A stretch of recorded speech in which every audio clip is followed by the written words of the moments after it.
This is Brandon Coop, and today I'm going to be doing the podcast episode 1 for the U.S. History summer class. So we read over chapter 16, chapter 17, and chapter 18. The question I picked for critical thinking from chapter 16 was to consider social, political, and economic equality. In what ways did radical Reconstruction address and secure these forms of equality, and where did it fall short?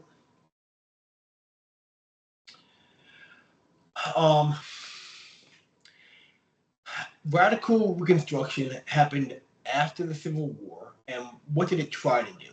The goal was to rebuild the South and to create equality for freed slaves. They were focusing on 3 areas: political equality, social equality, and economic equality. Political equality, some stuff that worked, was we got the 14th Amendment, which gave citizenship plus equal protection. We got the 15th Amendment, voting rights for black men, and because of this, black political participation increased. Voting in elections, holding public office in the South. So politically, this was the strongest success of Reconstruction. Then we had social equality. We had Freedmen's Bureau, which tried to help with education, school for freed people, legal assistance in some cases. But there was strong resistance in the South, and racism was still deeply embedded in society. Then we had the economic equality, and I personally think this was the biggest failure. We had sharecropping systems that replaced slavery in practice, but many freed people still stayed in poverty, and land redistribution did not really happen the way it was supposed to. So a key idea that I had was, economic freedom was promised, but not fully delivered. Reconstruction ultimately fell short due to violence from gangs like the KKK, black codes that restricted freedom, and the federal government eventually pulled back support of Reconstruction.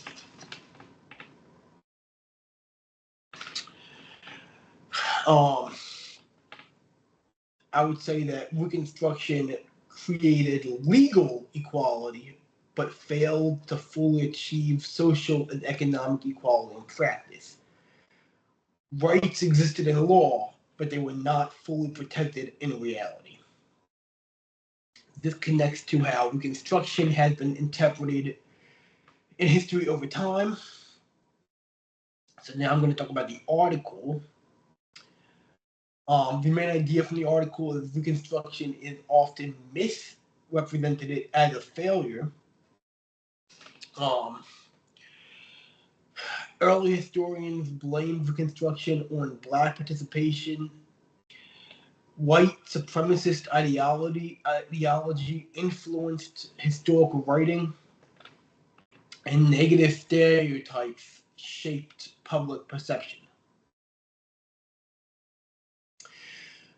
Later, there was corrections by historians W.E.B. Du Bois plus Eric Foner, challenged old narratives, showed Reconstruction was undermined but not failed inherently.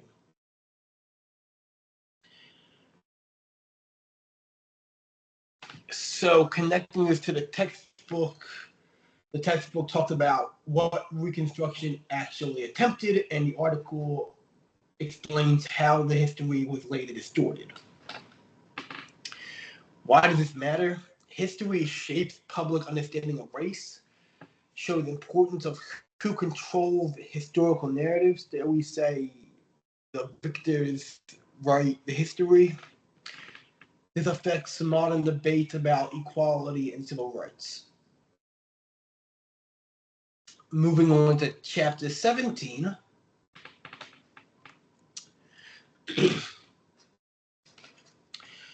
The critical thinking question that I picked from chapter 17 was to describe the ways in which the U.S. government, local governments, and/or individuals attempted to interfere with the specific cultural traditions and customs of Native Americans, Hispanics, and Chinese immigrants. What did these effects have in common? How did each group respond?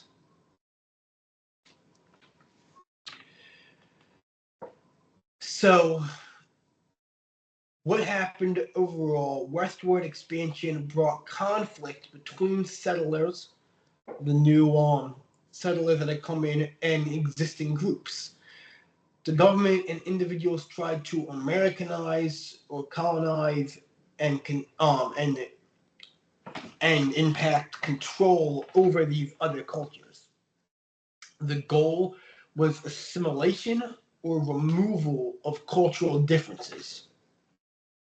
I'm gonna be focusing on Native Americans. You know, they were forced onto reservations. They had boarding schools that tried to erase their language and traditions. Some real atrocities. Children were separated from their families in some cases, and the goal was really to replace Native identity with American identity. So we can see some real horrifying atrocities that happened with the Native Americans. Moving on to Chinese immigrants, they had a lot of discriminating. The settlers had imposed a lot of discriminating laws, like exclusion policies. They limited job opportunities, and there was even violence in some areas. They were seen as foreign labor competition, and they were also pressured to assimilate, or in some cases, to stay separate, to stay in their own Chinese communities. We have Hispanics in the Southwest territories. They had land ownership that was challenged after U.S. expansion. Legal systems replaced Spanish and Mexican systems. So when the U.S. was coming in, we challenged a lot of land ownership and a lot of legal systems that were Spanish and Mexican. We had changed them over to the U.S. system. Also, there was a lot of economic and political marginalization. So again, just like the other groups, we see that there is a lot of hesitancy to interact with them, and they're being marginalized. What they all had in common is, the Anglo-American dominance had a belief in cultural superiority, and they were putting a lot of pressure on these groups to assimilate or to lose their rights. And discrimination was through law and social pressure. How these groups responded: Native Americans, resistance and preservation of culture; Chinese immigrants, community networks and cultural enclaves; and Hispanics, adaptation and maintaining tradition within communities. So westward expansion was not just territorial, it was also cultural control and forced assimilation. This connects to how Native American culture had been represented and remembered in American history that ties into the article for chapter 17. The main idea of this article was that Native Americans made major contributions to American society, but their role has often been erased or minimized. I would also like to just point out, even modern day, how neglected Native American reservations can be, and really just the lack of resources and funding that they get in proportion to standard U.S. citizens is pretty sickening, to be honest. Key contributions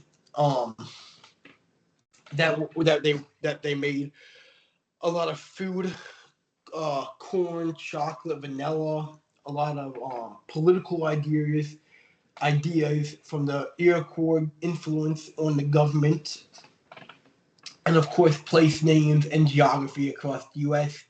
still reflect a lot of the Native American heritage. Historical narratives often portrayed Native Americans as primitive. They were being judged as being less than the European settler because of their living in harmony with nature. This primitive narrative was used to justify land theft and expansion. They didn't really care if they were taking away land from Native Americans. They just kept pushing them out and out until they eventually pushed them into reservations.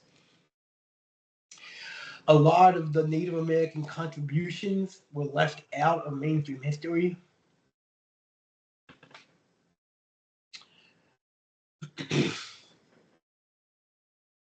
Why does this matter? This affects how Americans understand national identity.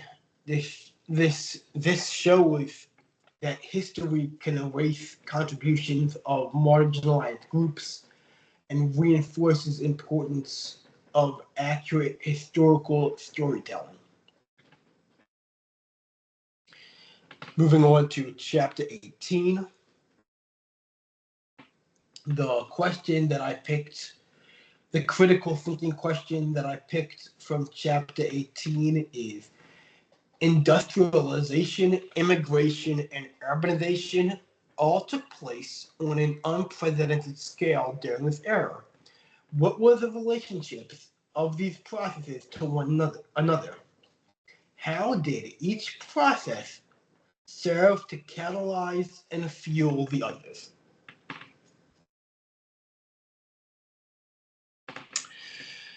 So, in the late 1800s, there was rapid industrial growth in the U.S. Three major forces: industrialization, immigration, and urbanization. These all fed into each other. Industrialization was really driving everything. Factories were expanding rapidly. There was high demand for workers that increased new technologies, increased production. So industrial growth really created the need for labor and for cities, not just living out in the countryside, but now a labor hub inside of cities really started to bloom and to blossom. Immigration provided a lot of that labor. Millions and millions of immigrants came to the U.S. They worked in these factories and picked up these industry jobs. They provided cheap labor and supply. So immigration really fueled industrial growth by supplying workers.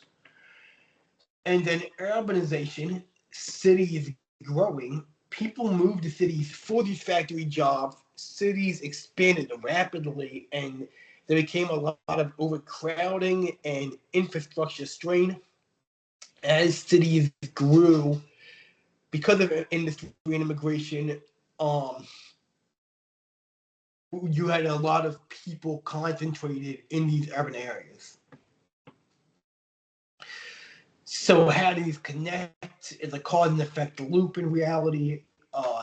This industrialization created jobs. The jobs needed immigrants. The immigrants flocked to the cities and urbanized. The urbanization ultimately led to more industry growth. So you can see how it's the cause and effect loop. It's like a cycle. Exactly, like I was saying, these three processes work together in a cycle that transformed the United States out of just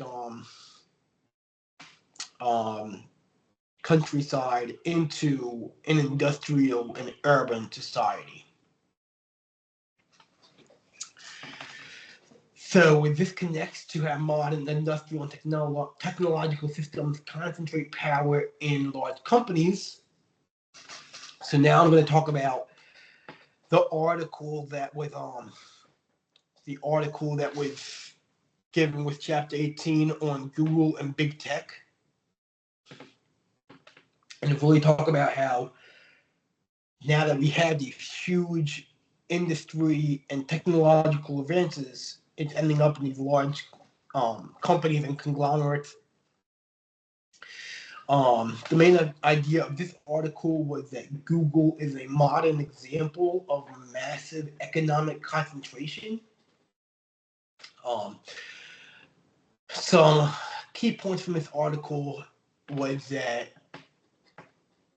how Google controls search, Android, YouTube, Gmail, Maps, so many applications, and even like having the power to control search and to really control the narrative if they so demise. They have billions of users worldwide. They have billions of people using their products. They dominate the digital economy, and government was investigating them as a possible monopoly power. Comparing this to history, like past industrial monopolies like the Rockefeller, Carnegie era, fewer companies were controlling major systems, and the concern over too much, and there was a lot of concern over there being too much economic power within these few companies that could control the industry.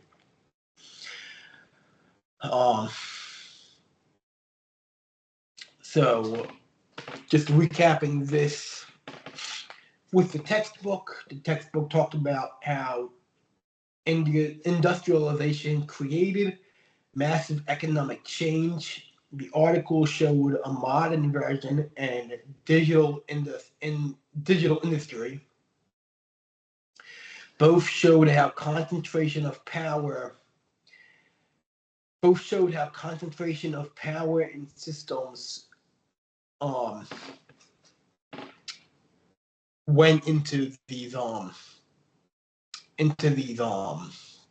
companies or industrial powerhouses. So why does this matter? Honestly, it shows continuity in U.S. history, from the industrial age to the corporate power, from the digital age to tech platform power, and this raises questions about regulation and fairness. I'm going to be moving on to the reflection section, A through E. A, what was the most interesting thing you read? So I would say one of the most interesting was how Reconstruction, how honestly it was shaped later in history about how it was written about, not just like what happened, but how the narrative was skewed to make certain parties look bad. Also, it really is moving in a way to look at the Native Americans and a lot of the contributions that were hidden and erased. And it just really makes what's sad? It really makes you realize how harsh people can treat each other and how we can try to manipulate a group that's not our group. And I even see that going on today. You see stuff happening today. You see Israel, Palestine. You see the Chinese persecuting the Uyghurs in Western China. So I think it just I think it's a part of history that people need to talk about. And have gratitude for the different cultures that led to this nation. So what stood out to me the most was how each chapter showed that the history is often shaped by interpretation and power, and not just events. So those in power really getting to change how we view events. Okay, so I'm going to move on to B, the top 3 most significant people or events. I would have to say, so I'm going to do 3 events. I would have to say one is definitely the Reconstruction Amendments, 13, 14, and 15. These ended slavery, defined citizenship, and gave explicit voting rights. Next, I would say Native American displacement and cultural suppression. I've always found Native American culture to be really fascinating and cool.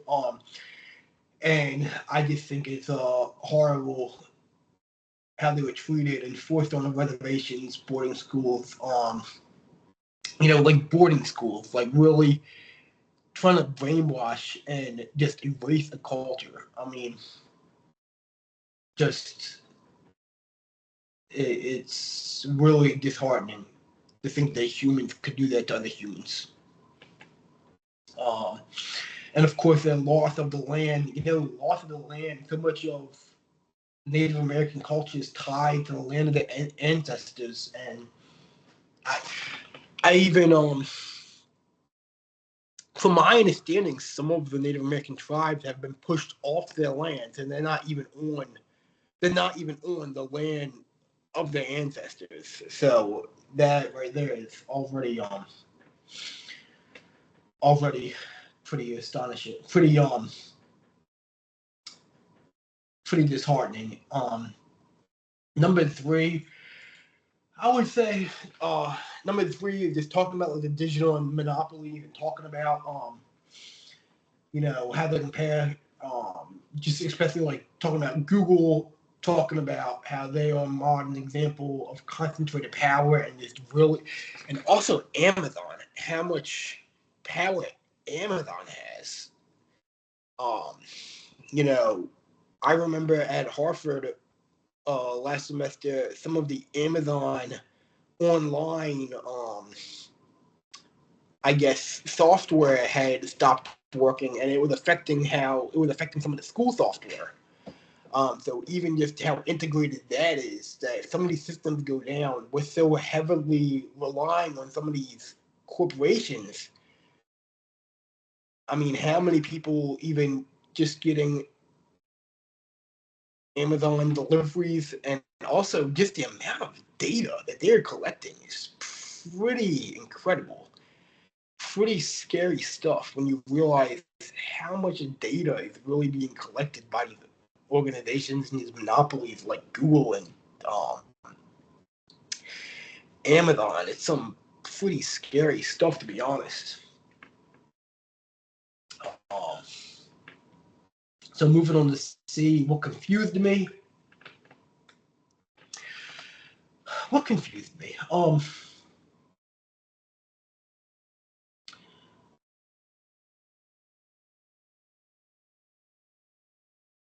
Sorry, I'm trying to collect my thoughts. Um, I would say that's a good question. I would say maybe like the Reconstruction era, maybe how it could have possibly succeeded if enforcement had lasted longer, and maybe like if it was yeah, I guess I would say if enforcement had lasted longer and it was yeah, I'm sorry. I'm sorry. I'm losing my train of thought. Yeah, I would say the Reconstruction era and how that could have succeeded if it was took it a little bit more serious and enforced it for a longer time. I also found it interesting, how modern monopolies are regulated compared to historical ones, and the difference in how the government is regulating these monopolies.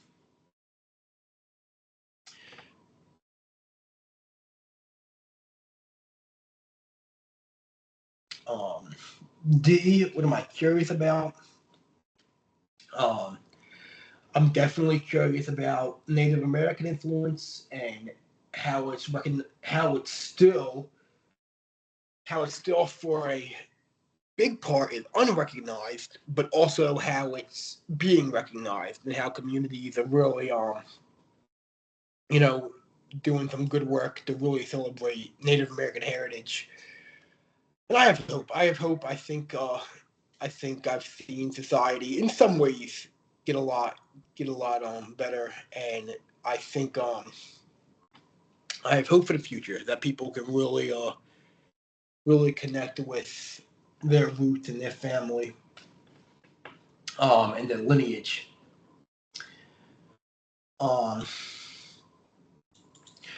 Something else I'm curious about.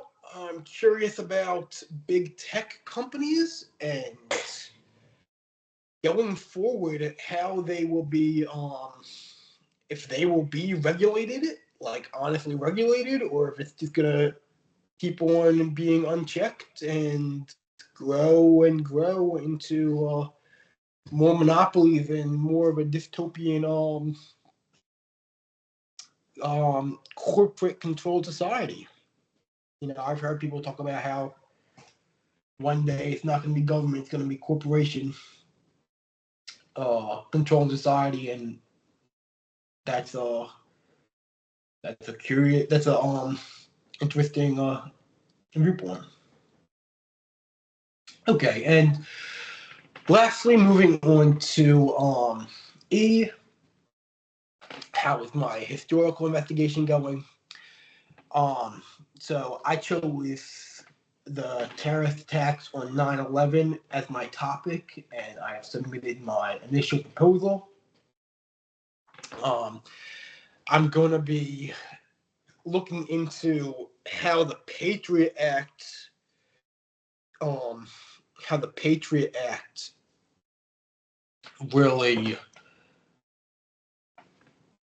um, how it changed privacy laws and how it changed how it changed the U.S. government being able to collect data and really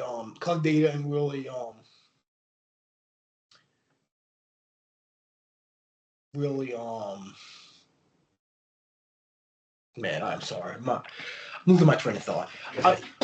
I, I'm doing it on the Patriot Act and how that relays into the U.S. government being able to collect data and, uh, for lack of better terms, spy or just investigate U.S. citizens. Um, so right now, I'm focused on learning more about the background information and really trying to learn as much about 9/11 and the Patriot Act, and really how that connects to national security and foreign policy. So, thank you very much for listening to this podcast. I know I'm not the most articulate. I apologize. I know I have a lisp at times. Um, I tried to keep that. I tried to keep that in mind and articulate, but I know I'm not the best. But this has been very fun getting to talk openly and discuss. And I also want to thank the teacher for doing OpenStax and saving us money. And I'm excited to delve into the open forum as well. Thank you very much. Have a good day and take some time to really reflect on history and where it can lead us for the future. Like a wise teacher once told me, history doesn't repeat itself, but it does rhyme. All right, guys. This is Brandon Coop, over and out.